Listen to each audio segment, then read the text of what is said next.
The biggest threats to a forest today, and we've said this clearly, is number one, greed. People are super greedy. The reality is actually there's a lot of greed. And this has actually been made dire by lack of proper laws.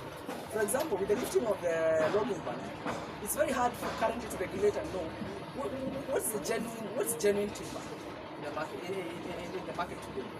If today you walk and go to the highways and see the amount of lorries carrying timber, it's massive. This is not what we had 3 or 4 years ago. But if you ask them, they'll tell you, we are also traders. We are harvesting timber, the government timber. But we have the capacity to know which timber is right. So what you're having also is a problem of regulation. So we are requesting the government to really review. This moratorium was put in place because the situation on the ground was bad. The situation has not improved.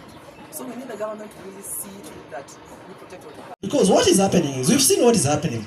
Development across Abadeas, 25 acres, Donyo Hither Road being built, right? We've heard about Swam. They want to take 50 acres to build an urban town. That's a forest being cut. We are talking about this Gong forest here. Same thing. They want to build a railway across a whole forest. Those are trees being cut.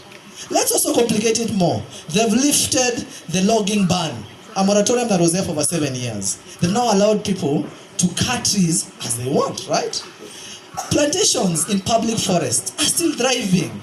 So we are talking about trees being cut every day.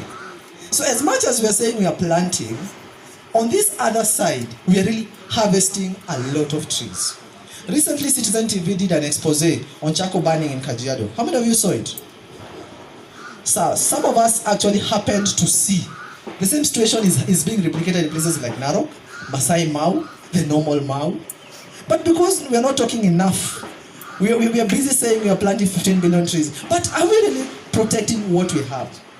Isn't it easier for us to protect what we have first before planting new trees? Do you agree with what you're saying?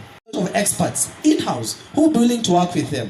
But that model, provided you're not protecting what is there, will not really succeed.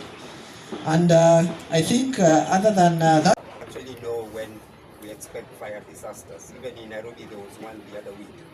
And I think for me, rather than just keeping on fighting fires, we need to come up with a disaster management program that we anticipate the threat even before it happens, so that we are able to equip our agencies and also communities to be able to respond to that. Number 2, fires are caused by various reasons. In Nairobi, we were told that it's because of a cigarette butt, and because of the strong winds, it can easily light.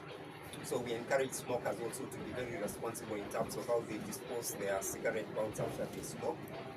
But I think the bigger request is for government actually to put a response program in place. Once we have a robust response program and we anticipate that the fires are going to come, then we'll be able to deal with them. But on the positive end, equipment in terms of responding has actually increased.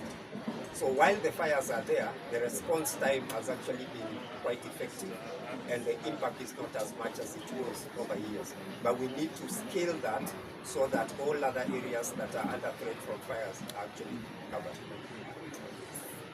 We are a community forest association that works with the Kenya Forest Service and protecting forests. It is true that there are a lot of requests because people see the forest as an easy target, as an easy area where you can establish a business. But there are processes that happen before you get that license.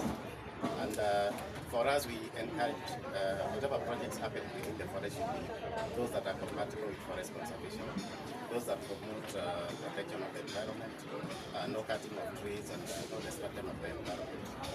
And that is what we do as the Community Forest Association. We ensure that the projects that go through the forest are those that are compatible with conservation. But the licensing is not done by ourselves. We are not the licensing agency. That is done by the Kenya Forest Service. Greenpeace, you talked about some petition. I don't know.